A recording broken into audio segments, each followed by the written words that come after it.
Hello बच्चों, तो कैसे हैं आप सब लोग। आई होप कि सभी अच्छे हैं और मज़े कर रहे हैं। तो स्वागत है आपका एक और नई वीडियो में, जिसमें हम करेंगे अपने एनसीईआरटी के क्वेश्चन आंसर जो इंपॉर्टेंट है। पूरी एनसीईआरटी सॉल्व नहीं करेंगे, एक्सरसाइज 1.1 ऐसे सॉल्व नहीं करेंगे हम। इंपॉर्टेंट क्वेश्चन जो पेपर के पॉइंट ऑफ व्यू से बहुत ज़्यादा इंपॉर्टेंट है, जो बार बार कंटिन्यू पिछले पास्ट ईयर्स में ट्रेंड्स बना हुआ है कि इस टाइप के क्वेश्चन पूछे ही जाते हैं, हम उन्हीं टाइप के क्वेश्चन करेंगे बस। ठीक है, तो हमारा क्या है, पहला क्वेश्चन है, देखो पहला क्वेश्चन देखो क्या है हमारा है। Find the LCM and HCF of 510 and 92।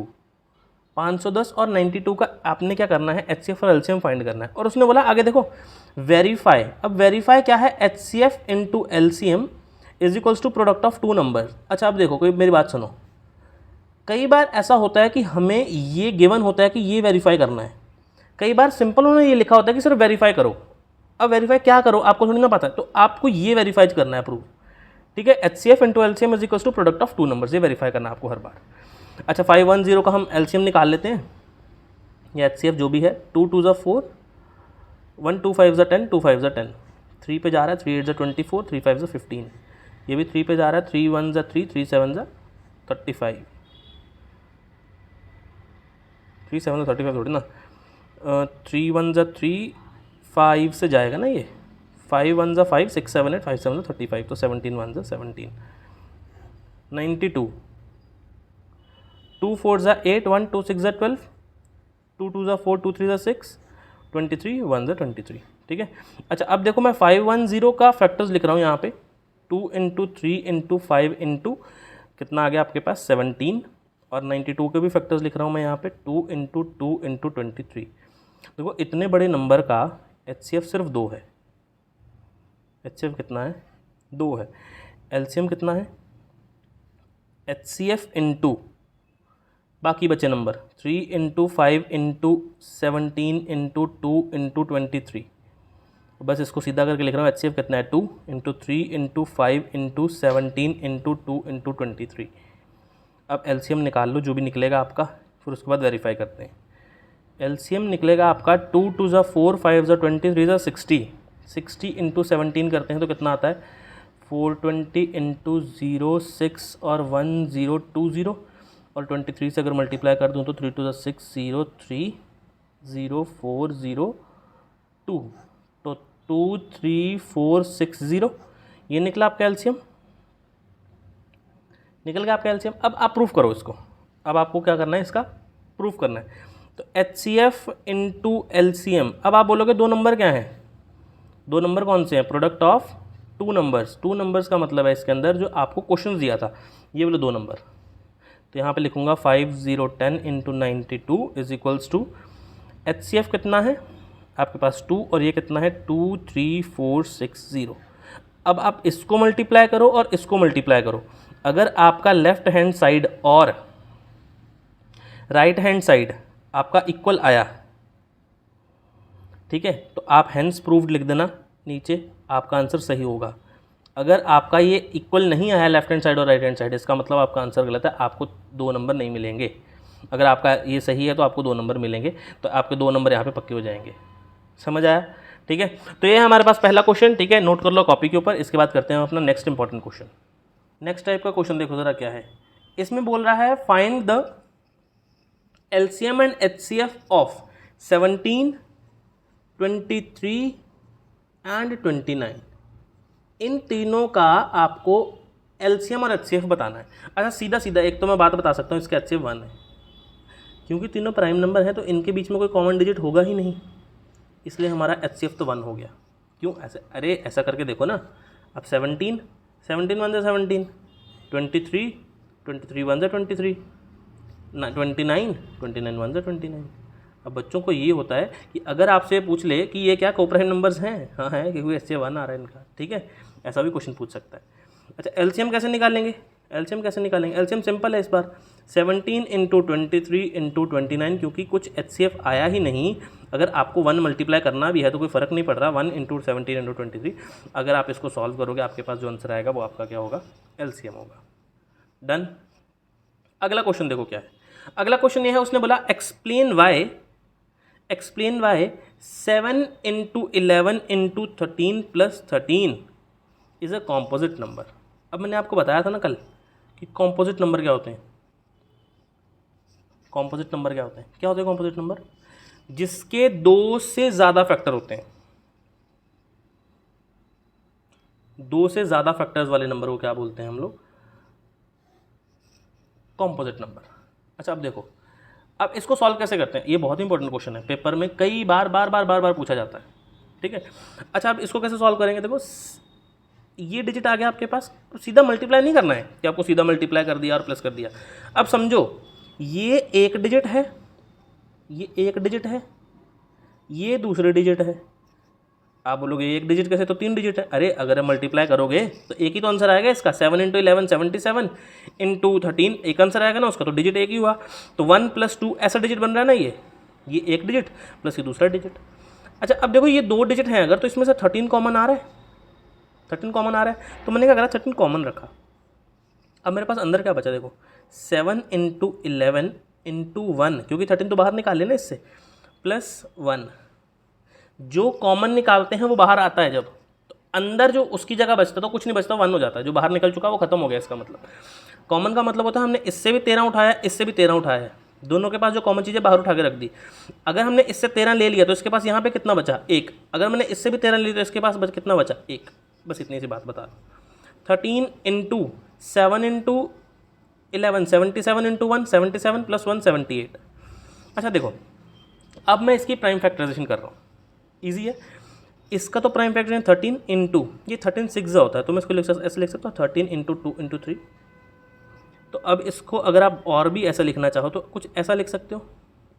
तो देखो इसके 2 से ज़्यादा फैक्टर हैं, 1 2 1 3 1 13 और 1 भी है इसका फैक्टर, 1 भी इसका फैक्टर है, ठीक है ना। तो आप इसलिए क्या इसको बोल दोगे, because this number have more than 2 factors, hence the number is composite, hence the number is composite।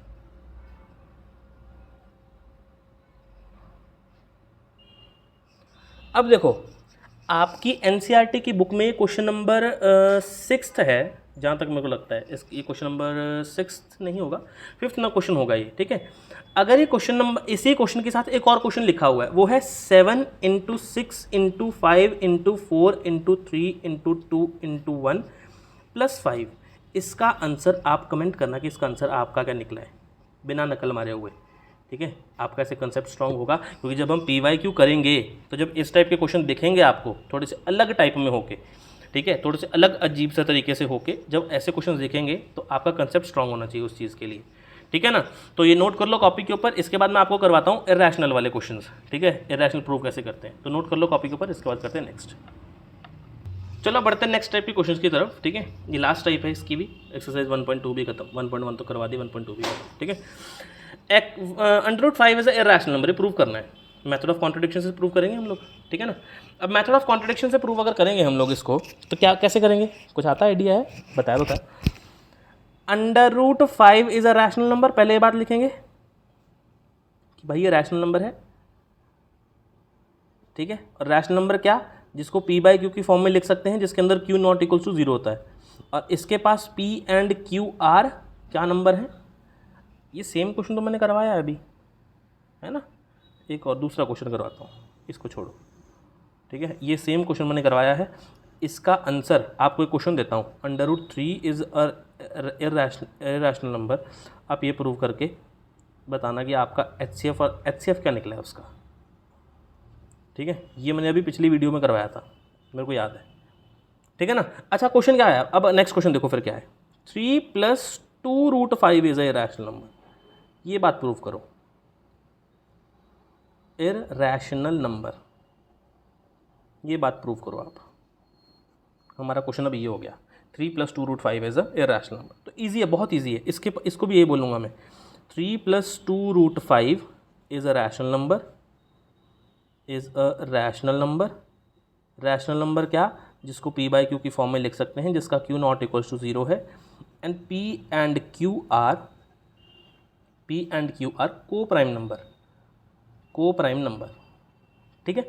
अब ऐसे क्वेश्चंस के अंदर जो प्लस माइनस मल्टीप्लाई डिवाइड में होता है ना, उनके अंदर पी और क्यू की वैल्यू नहीं निकलती है, ये दिमाग में रख लेना आप। ये पी और क्यू की वैल्यू निकलती है सिंपल, जिसमें √5, √3, √7, √13 ऐसे क्वेश्चन अगर आ जाए पेपर के अंदर तो उनके अंदर वैल्यू निकलती है, इसके अंदर वैल्यू नहीं निकलती। अच्छा, तो इस टाइप के क्वेश्चन को कैसे सॉल्व करते हैं?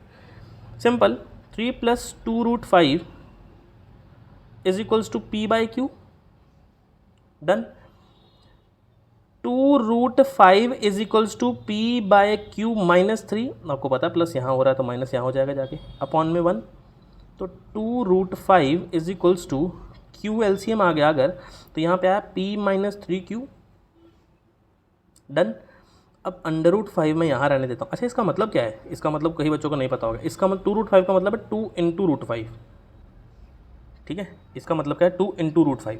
अगर इंटू कर रहा हूँ तो अगर यहाँ पे ये इंटू हो रहा है तो यहाँ जाके डिवाइड होगा, तो p - 3q / 2q। अच्छा, अब देखो इसके अंदर बहुत सिंपल सी बात है। अगर ये क्वेश्चन 5 मार्क्स में आया, जो नहीं आता है मोस्ट प्रॉबली, ये क्वेश्चन आपको 2 मार्क्स का आएगा, 2 मार्क्स का आएगा, ठीक है।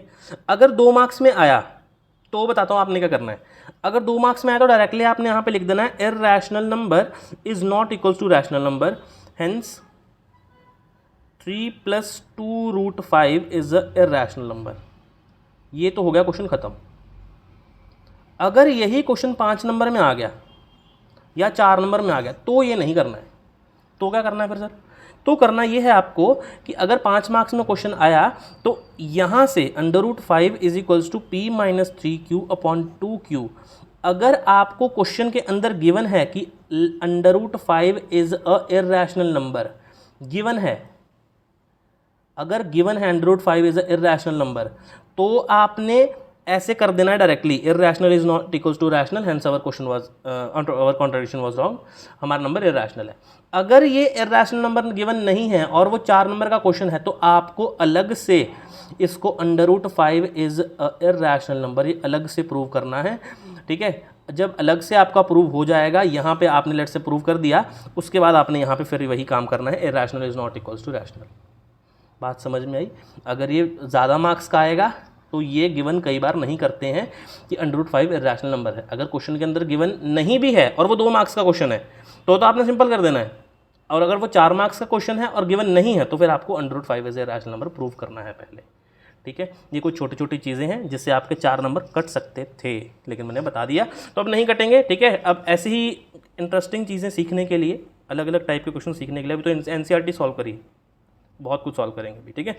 ऐसे ही बने रहिए, मिलते हैं अब नेक्स्ट वीडियो में अपने और क्वेश्चंस के साथ। तब तक के लिए अलविदा, बाय बाय।